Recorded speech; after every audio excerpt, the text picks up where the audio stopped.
আজ ২১ নভেম্বর।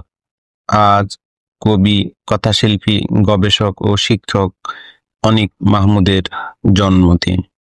১৯৫৮ সালের আজকের এই দিনে তিনি রাজশাহীর বাগমারা উপজেলার মসমইল গ্রামে জন্মগ্রহণ করেন।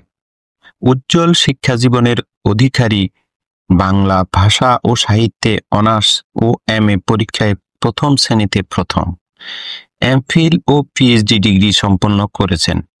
পেশায় রাজশাহী বিশ্ববিদ্যালয়ের শিক্ষক। মধ্য ৭০ থেকে তিনি বাংলাদেশের কাব্যাঙ্গনে সক্রিয়। কবিতা ছাড়াও প্রবন্ধ, গবেষণা সাহিত্যে তার অবদান অনস্বীকার্য।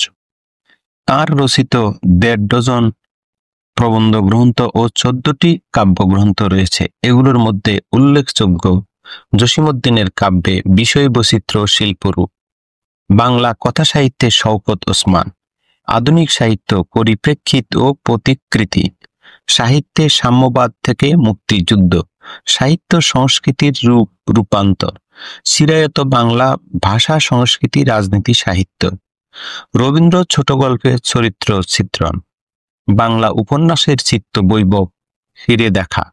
শিশু কিশোরদের জন্য তিনি ছড়া, কবিতা, ছোট গল্প, জীবনী ও শিক্ষামূলক গ্রন্থ রচনা করেছেন।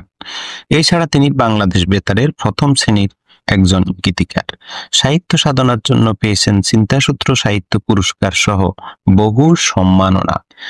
আজ তার জন্মদিনে চিন্তাসূত্র জানাচ্ছে আন্তরিক ভালোবাসা, বিনম্র শ্রদ্ধা। শুভ জন্মদিন।